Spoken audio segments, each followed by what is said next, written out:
दिल्ली शहर में रहने वाली ऐश्वर्या दिखने में बेहद खूबसूरत थी। अपने माता पिता धर्मेंद्र और हेमा की वो इकलौती बेटी थी, जिस वजह से वो उनकी बेहद लाडली थी। ग्रेजुएशन पूरी होने के बाद उसके माता पिता उसकी शादी के लिए लड़का ढूंढने लगे। मेरी बेटी अब जवान हो गई है, अब उससे शादी करके दूसरे घर जाना होगा, लेकिन मेरा तो ये सोच सोच कर ही बुरा हाल हो रहा है कि उसके जाने के बाद उसके बिना हम कैसे रहेंगे जी। इसी बात की चिंता तो मुझे भी खाई जा रही है हेमा। धर्मेंद्र चौहान का दिल्ली शहर में अपना 2 मंजिला मकान था, जिसमें ग्राउंड फ्लोर पर वो खुद रहा करते थे और ऊपर की मंजिल बिल्कुल खाली थी। एक दिन संडे वाले दिन किसी अजनबी ने दरवाजे की घंटी बजाई। रुको माँ, मैं दरवाजा खोलती हूँ। ऐश्वर्या ने जैसे ही दरवाजा खोला तो सामने एक बहुत ही हैंडसम लड़का खड़ा हुआ था, जिसका नाम था अखिल। जी मुझे पता चला है कि आप अपने घर का ऊपर वाला फ्लोर किराए पर देना चाहते हैं। आप यहीं रुकिए, मैं पापा को बुला कर लाती हूँ। हाँ, क्या बात है, बताओ। अंकल, वो एक्चुअली मैं अपने पेरेंट्स के साथ 2 दिन पहले ही इस शहर में आया हूँ। मेरी यहाँ नई नई जॉब लगी है, तो मुझे आपका घर किराए पर चाहिए था। लेकिन बेटा, मुझे अपना घर किराए पर देने में कोई इंटरेस्ट नहीं है। अरे दे दीजिए ना, देखो तो बेचारा कितना मासूम लगता है। और वैसे भी कल को जब ऐश्वर्या ब्याह करके चली जाएगी, तब हम इस घर में अकेले ही रह जाएंगे, तो कम से कम और कोई होगा तो मन तो लगा रहेगा ना। आंटी जी, आपने बिल्कुल ठीक कहा। जब आपकी बेटी शादी करके चली जाएगी तो मैं आपका मन अच्छे से लगा कर रखूंगा, आपको बिल्कुल भी बोर नहीं होने दूंगा। अरे वाह बेटा, तुम तो बहुत अच्छी बातें करते हो और जल्दी घुल मिल भी जाते हो। एक काम करो, तुम अपने पेरेंट्स के साथ कल ही ऊपर वाले फ्लोर पर रहने आ जाओ, मैं तब तक साफ सफाई करवा कर रखूंगी। अरे नहीं आंटी जी, आपको परेशान होने की बिल्कुल भी जरूरत नहीं है, मैं खुद ही आकर सारी साफ सफाई कर लूंगा। अगले ही दिन अखिल अपनी माँ आशा और पिता रमेश के साथ उनके घर में शिफ्ट हो जाता है। अखिल स्वभाव का बहुत ही अच्छा लड़का था। अपनी चुलबुली बातों और हंसते हुए चेहरे से वो सबका मन जीत लेता था। हेमा चौहान को अखिल बहुत पसंद आता है। अब अखिल को उस घर में रहते हुए कुछ दिन बीत चुके थे। एक शाम हेमा अपने पति धर्मेंद्र से कहती है, अखिल कितना प्यारा लड़का है ना। हाँ, आजकल के जमाने में भला ऐसे लड़के मिलते कहाँ हैं। अपने माता पिता को खाना तक बनाकर खिलाता है।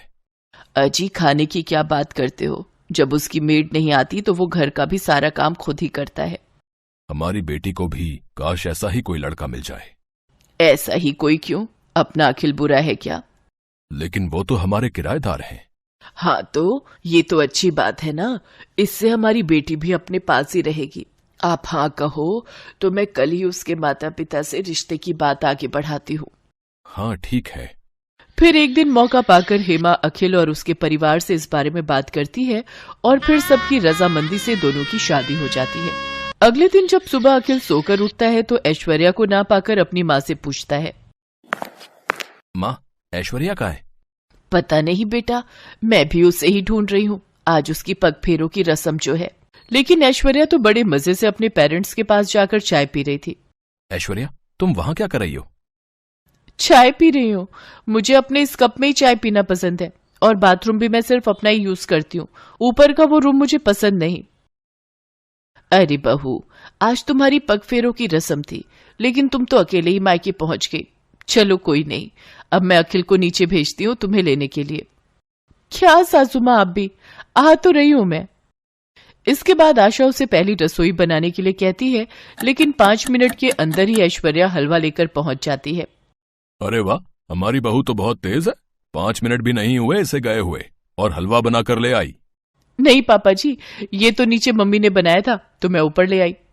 बहू, अब वो तुम्हारा मायका है और ये तुम्हारा ससुराल। हाँ तो क्या फर्क पड़ता है। अच्छा वो सब छोड़िए और ये बताइए कि आप इस महीने का किराया कब दे रहे हैं? पापा ने कहा था आपसे पूछ लूं। लेकिन बहू, अब तो हम रिश्तेदार हैं, क्या अभी भी तुम्हारे पापा हमसे किराया लेंगे? हाँ पापा जी, मेरे पापा ना हिसाब के एकदम पक्के हैं। अगर आप नहीं दोगे तो वो मुझसे मांग लेंगे, क्योंकि अब मैं इस घर की बहू जो हूँ। ऐसे ही एक रोज जब ऐश्वर्या और निखिल अकेले में बैठकर बातें कर रहे होते हैं तो ऐश्वर्या की माँ उसे आवाज देकर नीचे बुला लेती है। ऐश्वर्या बेटी, कहाँ हो तुम? जल्दी से नीचे आ जाओ। कहाँ जा रही हो? अब ये तुम्हारा ससुराल है। मैंने तुमसे कहा था ना कि मुझे नींद अपने कमरे में ही आती है। इतना कहकर वो वहां से चली गई। अगले दिन अखिल घर का राशन लेने जा रहा था तो हेमा ने भी उसे अपनी लिस्ट पकड़ा दी। अरे दामाद जी, जरा ये मेरा भी राशन लेते आना। ठीक है आंटी, मेरा मतलब है सासू माँ। ऊपर वाले फ्लोर पर खड़े रमेश और आशा ये सब देख रहे थे।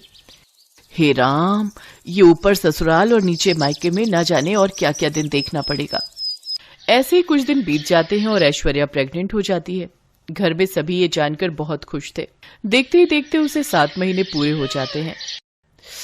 उफ, यहाँ ऊपर वाले फ्लोर पर तो कितनी गर्मी है, एसी तक नहीं है यहाँ। मुझे ना इस प्रेगनेंसी में ये गर्मी बर्दाश्त नहीं हो रही, इसलिए अब मैं कुछ महीने अपने मायके, मेरा मतलब है नीचे ही रहूंगी, और जब बच्चा पूरे 3 महीने का हो जाएगा तभी ससुराल मतलब ऊपर आऊंगी।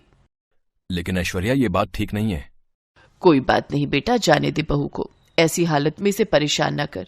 और ये 4 सीढ़ी नीचे तो जा रही है, जब तेरा दिल करे मिलाए कर इससे। नहीं मम्मी जी, ये बात ठीक नहीं। अखिल 10 दिन में एक बार मिलने आ सकते हैं। अरे आखिरकार वो मेरा मायका है ना, अखिल जी का रोज रोज वहां आना अच्छी बात नहीं।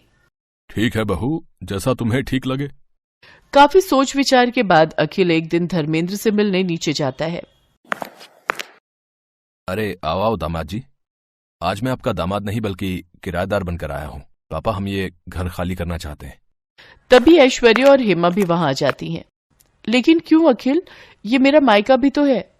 इसलिए तो खाली करना चाहता हूँ क्योंकि ऊपर ससुराल और नीचे मायके ने मुझे मेरी ही बीवी बच्चों से दूर रहने पर मजबूर कर दिया है। और हाँ, कल ही हम यहाँ से शिफ्ट हो रहे हैं अपने नए घर में, तो परसों मैं अपनी बीवी को लेने आऊंगा एक दामाद बनकर। अगर आपको वीडियो अच्छी लगी हो तो मेरे चैनल जंगल बुक को सब्सक्राइब करें और लाइक शेयर कमेंट जरूर करें और बेल आइकन दबाना ना भूलें।